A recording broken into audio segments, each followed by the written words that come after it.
नमस्कार फ्रेंड, मैं हूं गणपत सेजू और आप सभी का स्वागत करता हूं आपके अपने channel GK with GS sir के अंदर।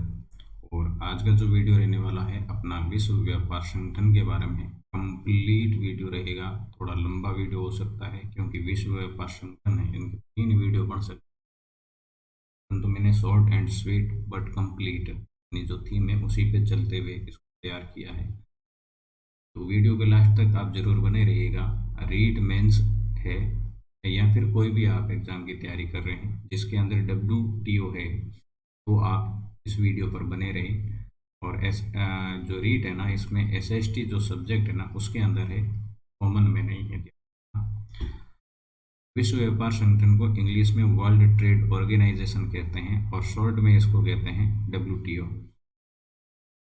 सेकेंड वर्ल्ड वॉर जो हुआ था उनके बाद में अमेरिका के ब्रेटन वुड नामक शहर के अंदर, ध्यान रखना अमेरिका का शहर कौन सा है, ब्रेटन वुड है, उसमें जुलाई 1944 में विश्व के 44 देशों के 170 से अधिक सदस्यों द्वारा एक शांति सम्मेलन का आयोजन किया गया। ध्यान रखना ब्रेटन वुड जो सम्मेलन हुआ था उसमें कितने सदस्यों ने भाग लिया है, तो 170 सदस्य, ध्यान रखना। परंतु कितने देशों ने भाग लिया था, तब आपको लिखना होगा 44 देश की। ये जो शांति सम्मेलन हुआ था इसके अंदर कुछ विचार आए और उन विचारों के बाद में देखो पूरा बैकग्राउंड पढ़ते हुए चलेंगे तब अपने को कंप्लीट समझ में आएगा। तो WTO के बारे में तो देख रहे हैं, तो उसका जो बैकग्राउंड है वो देख लेते हैं।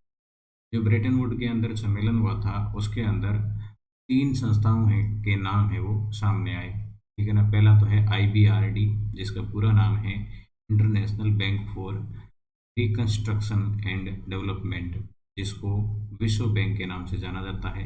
और ये जो चर्चा हुई और ये पारित भी हो गई, मतलब विश्व बैंक की स्थापना के बारे में सभी की सहमति बन गई। उसके बाद में IMF है, इंटरनेशनल मॉनिटरी फंड है, अंतर्राष्ट्रीय मुद्रा कोष, इस पर भी इस सम्मेलन में सहमति बन गई। परंतु बात आती है ITO की, जिसमें था इंटरनेशनल ट्रेड ऑर्गेनाइजेशन अर्थात अंतर्राष्ट्रीय व्यापार संगठन की बात आई, तो इसमें है असहमति हो गई और इसके नाम पर 44 देशों में जो थे इनमें 2 समूह में ये बंट गए थे। मैंने बोला था कितने देशों ने भाग लिया ब्रेटन वुड के अंदर, तो 44 देशों ने भाग लिया है। और ये जो 44 देश हैं 2 गुटों के अंदर बंट गए। और किस नाम पर, ये जो इंटरनेशनल ट्रेड ऑर्गेनाइजेशन की बात कही गई इसके पर, तो इसमें है संगठन नहीं बन पाया, इसमें सहमति नहीं बन पाई। इसमें जब सहमति नहीं बनी तब है एक नए संगठन का उदय होता है और उसका नाम है आपके गेट। ये जो गेट संगठन है, ध्यान रखना गेट की स्पेलिंग GATT है यहाँ पर। General agreement on trade and tariff जो है ये संगठन है उभर कर आया अक्टूबर 1947 को। कब? अक्टूबर 1947 को। अब यह संगठन है बनाया किसने, तो यूरोपियन जो देश थे ना वो है अलग हो गए थे पाश्चात्य देशों से और उन्होंने द्वारा ही गेट का निर्माण किया गया था। अब कार्य प्रारंभ है गेट कब कर लेता है, अक्टूबर 1947 को इसकी स्थापना होती है और 1948 में से ये कार्य प्रारंभ कर लेता है। जब ये कार्य प्रारंभ करता है तो इसमें इम्पोर्टेंट बात यह है कि इसी समय भारत भी इसका सदस्य बन गया। मतलब गेट जब था ना, गेट की स्थापना होती उसी टाइम है भारत सदस्य बन गया। ध्यान रखना जो ब्रेटन वुड का सम्मेलन होता है उसके अंदर भारत नहीं था, परंतु जब गेट की स्थापना होती है, गेट ने अपना कार्य प्रारंभ किया है, उसी टाइम है भारत इनका सदस्य बन जाता है। इसलिए भारत को संस्थापक सदस्य माना जाता है। ध्यान रखना गेट का संस्थापक सदस्य माना जाता है किसको, भारत को। मुख्य उद्देश्य गेट की भाई स्थापना क्यों की गई, आखिर जरूरत क्या पड़ी, तो सदस्य देशों में होने वाली व्यापार पर, देखो गेट आखिर है क्या, ये ट्रेड एंड टैरिफ पर ही एक एग्रीमेंट है। तो व्यापार पर लगने वाले सीमा शुल्क पर ध्यान देना अर्थात नियंत्रित करना। जो सीमा शुल्क है कोई भी देश है अपनी मन मर्जी से नहीं लगाए, इसके लिए है गेट की स्थापना की गई थी। अब सीमा शुल्क क्या होता है, ध्यान होना चाहिए।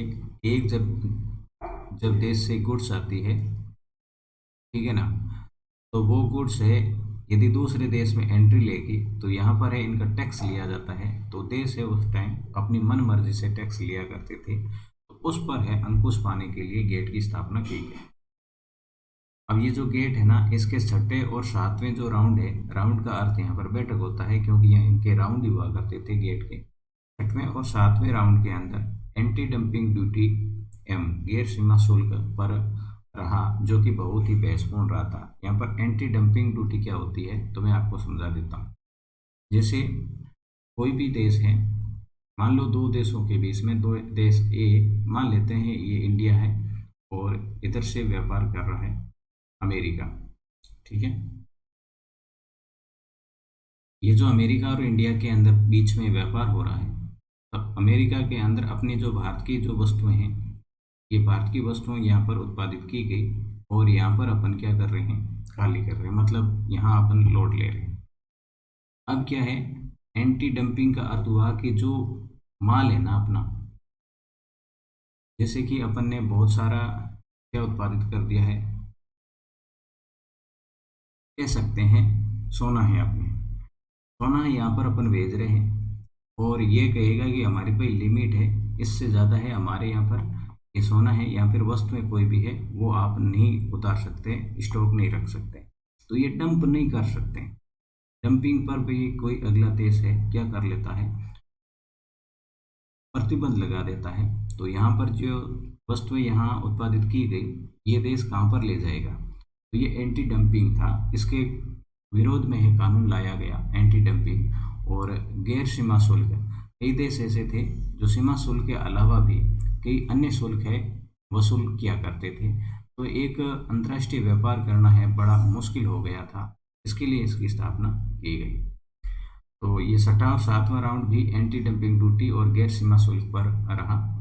अंतिम जो राउंड है, ये ध्यान रखना इम्पोर्टेंट है आपका, गेट का अंतिम राउंड अर्थात अंतिम जो बैठक है वो उरुग्वे राउंड के नाम से जानी जाती है और इसकी समाप्ति 1994 के अंदर होती है मारिकस समझौता के तहत। मारिकस समझौता होता है और इस मारिकस समझौता के अंदर डंकल मसौदा लाया जाता है, ठीक है, डंकल प्रस्ताव लाया जाता है, किसके द्वारा, आर्थर डंकल के द्वारा। जो गेट है इसके महानिदेशक आर्थर डंकल के द्वारा मारिकस जो समझौता होता है उसके अंदर ये प्रस्ताव लाया जाता है और इसी प्रस्ताव से देखो 1994 के अंदर मारिकस समझौता होता है जिस पर 104 देशों के द्वारा हस्ताक्षर किए जाते हैं और इसके अंदर डंकल मसौदा लाया जाता है और इसी के तहत है किसकी स्थापना होती है, आपकी WTO की स्थापना होती है। आगे यदि बात करें अपन WTO, क्योंकि अब WTO की 1994 में जो समझौता हुआ था उसमें प्रस्ताव पारित कर दिया गया था, तब है प्रस्ताव पारित कर दिया, स्थापना ही बाकी थी। तो WTO है वो क्या है, अस्तित्व में आ गया। और WTO की यदि फुल फॉर्म की बात करें तो वर्ल्ड ट्रेड ऑर्गेनाइजेशन हो। इनकी स्थापना है 1 जनवरी 1995 को होती है। WTO ने गेट का स्थान लिया था, ऐसा आ सकता है गेट का स्थान है किस संगठन ने लिया था, इसीलिए ये मैंने लाइन क्लियर लिख दी। और इसकी स्थापना है किस समझौते के तहत होती है, तो मारिकस समझौता जो होता है उसके तहत होती है। और ऐसा है कि मारिकस समझौते में किस प्रस्ताव के तहत है WTO की स्थापना होती है, तब आप बोलोगे डंकल प्रस्ताव। WTO है, इनके प्रथम महानिदेशक की बात करें तो ये है रेंटो रुगिएरो। कौन है, रेंटो रुगिएरो है इनके प्रथम महानिदेशक थे। WTO क्या है, एक स्वायत्त स्वतंत्र और वैधानिक अधिकार प्राप्त संस्था है, जबकि गेट ऐसा नहीं थी। गेट एक प्राइवेट की टाइप थी, उसके कोई नियम नहीं थे और नियम कोई बाध्यकारी नहीं थे। ये वस्तु और सेवा व्यापार के संदर्भ में बहुपक्षीय प्लेटफॉर्म में काम करता है। वर्तमान में जो WTO है इनके 164 सदस्य हैं। वर्ष 2016 में 164वां जो सदस्य था वो कौन बना, अफगानिस्तान बना था, ठीक है। अभी तक 164 ही है, 2016 के अंदर ही अंतिम बना है इनका। और ऐसा आ सकता है कि 164वां देश है वो कौन है, अर्थात WTO की अंतिम सदस्यता लेने वाला देश कौन सा है, तो अफगानिस्तान है।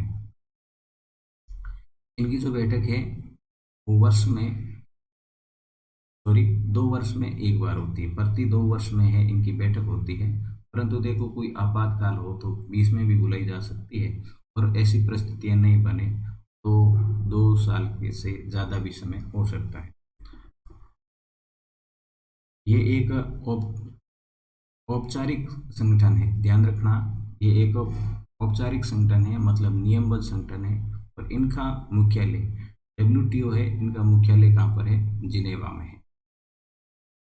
इनके सट्टे डायरेक्टर की बात करें, डायरेक्टर जनरल अर्थात महानिदेशक की, डायरेक्टर जनरल का अर्थ होता है महानिदेशक। और इस महानिदेशक कौन थे सट्टे, मैं सट्टे की बात कर रहा हूँ, रॉबर्टो अजवेडो। ये रॉबर्टो अजवेडो है, सट्टे थे। तो यदि वर्तमान की बात करें तो वर्तमान में कौन है, तो वर्तमान में नाम भी बहुत लंबा है।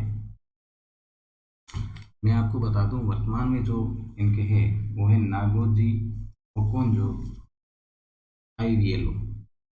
कौन है, नागोजी, यहाँ पर लिख देता हूँ, नागोजी वर्तमान में महानिदेशक है, ध्यान रखना। और यही इम्पोर्टेंट है आपके लिए, नागोजी ओकोजो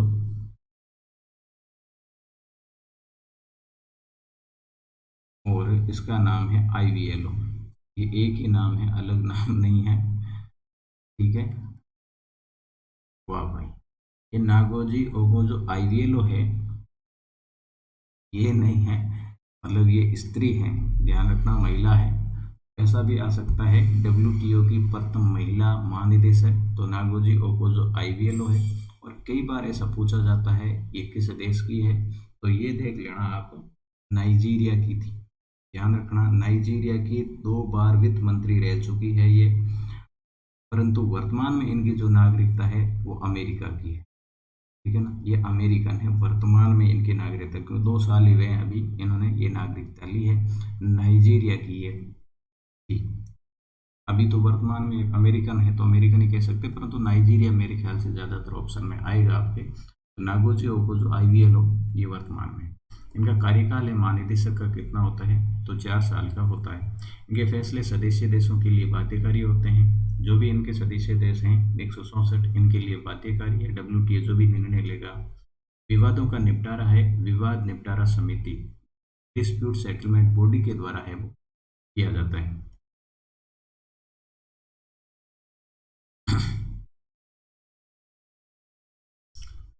चलो आगे देखते हैं कि गेट के संशोधित समझौतों के अतिरिक्त 2 नए समझौते शामिल किए गए हैं। गेट के संशोधित जो समझौते थे उनके अलावा 2 और नए समझौते हैं। सेवाओं में व्यापार से संबंधित सामान्य समझौता, जिसे गेट्स कहा जाता है, और general agreement on trade related aspects of intellectual property rights, trips, जिसको नाम क्या कहते हैं, ट्रिप्स कहते हैं, ट्रिप्स के नाम से जाना जाता है ये ट्रिप्स, ठीक है।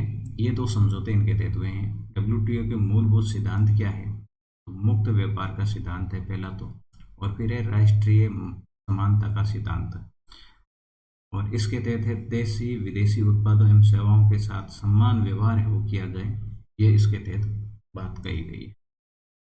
उसके बाद में बात करते हैं डब्ल्यूटीओ के कई सम्मेलन हुए हैं, तो इन सम्मेलनों की बात करें तो वो कौन से,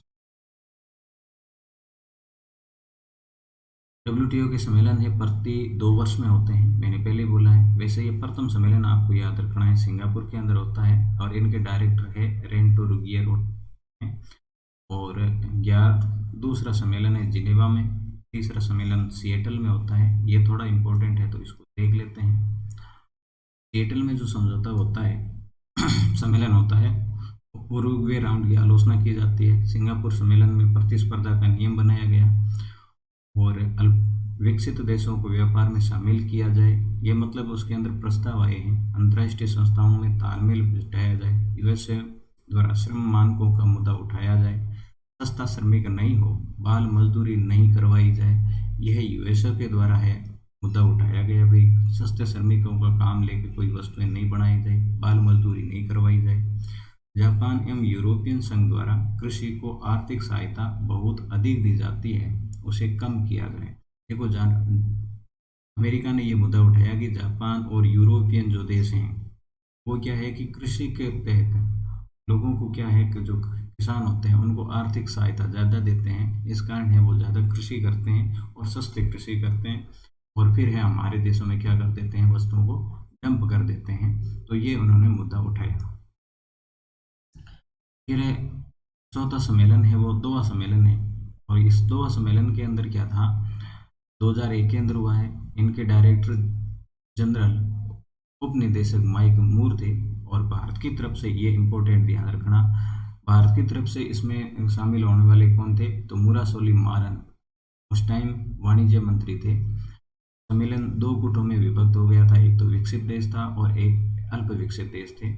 विकसित देशों का नेतृत्व है वो किसने किया है, आपके अमेरिका ने किया है, परंतु यहाँ पर ध्यान रखना अल्प विकसित देशों का नेतृत्व करने वाला भारत था देश।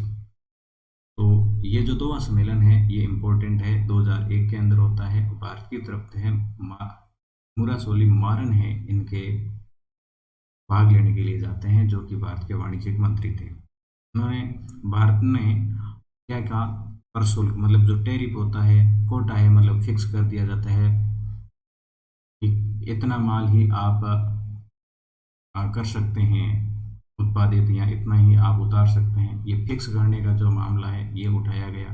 सब्सिडी सब्सिडी का मामला उठाया गया कि भाई हम है अनुदान देते हैं, आप भी ये कई तरह से अनुदान देते हैं, विकसित देशों को बोला गया।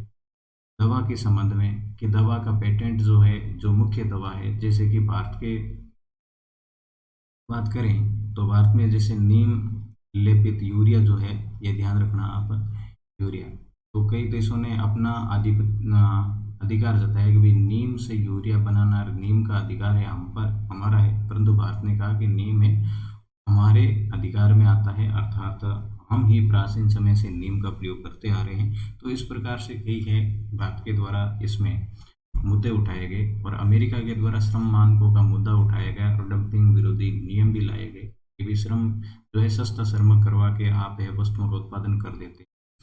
और चीन पुणे है इस सदस्य बना था, ध्यान रखना चीन पहले सदस्य था परंतु सदस्यता उन्होंने त्याग दी और फिर से सदस्य बना और नया सदस्य है दोहा सम्मेलन के अंदर ताइवान बना था।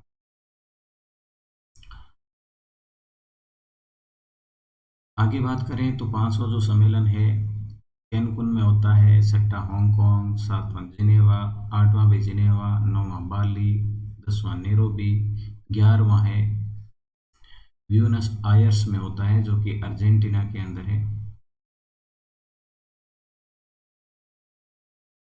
ठीक है, ब्यूनस आयर्स में ये 11वीं की बात कर रहे हैं। मुद्दा इसमें ई कॉमर्स का उठाया गया, जेंडर क्वालिटी वगैरह थे, इसमें इंटरनेट के माध्यम से खरीद और मतलब डिजिटल खरीदी की जाए। अब इम्पोर्टेंट है 12वां सम्मेलन है अब किया गया है। ठीक है, और 12वां जो सम्मेलन है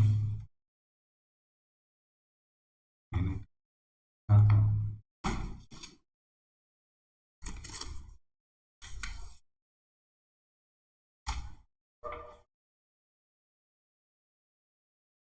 12वें सम्मेलन जो हुआ है ना वो आपके हुआ है आपके, पहले देखो ये प्रस्तावित था, तो आपको ध्यान होना चाहिए कोविड आया था और कोविड के बाद में सब ये सम्मेलन होने हैं वो जहाँ होना था वहाँ नहीं हो पाए। पहले ये प्रस्तावित आपके कहाँ था, अस्ताना में था और अस्ताना कहाँ पर पड़ता है, कजाकिस्तान में, परंतु वहाँ पर नहीं हो पाया जिस समय पर होना था। ये बाद में हुआ कहाँ पर है,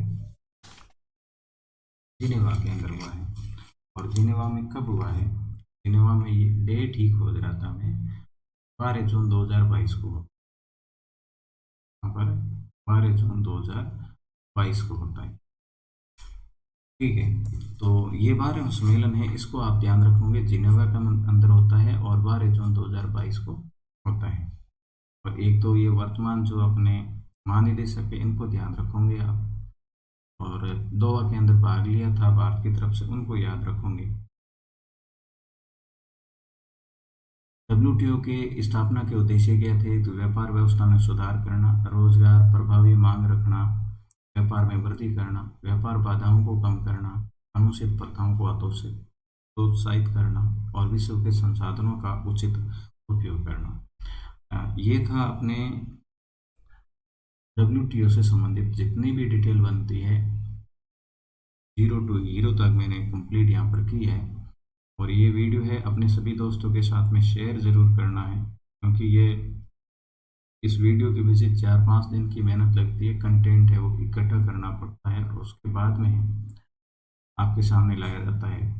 कमेंट करके मुझे बताना कि ये वीडियो आपको लगा कैसा, और वीडियो अच्छा लगा है तो ज़रूर लाइक कर देना, और चैनल पर पहली बार विजिट कर रहे हैं तो सब्सक्राइब कर लेना। आप कहोगे कि सर इसकी पीडीएफ, तो पीडीएफ भी आपके लिए अवेलेबल है, सब द्वार खुले हैं। उसमें टेलीग्राम का लिंक मैंने डिस्क्रिप्शन के अंदर दे रखा है, ज्वाइन कर लीजिए, वहाँ पर है, आपको टाइम पर पीडीएफ डाल दी जाएगी। तो आज का वीडियो यहीं तक, मिलेंगे नेक्स्ट वीडियो में, तब तक के लिए जय हिंद, वंदे मातरम।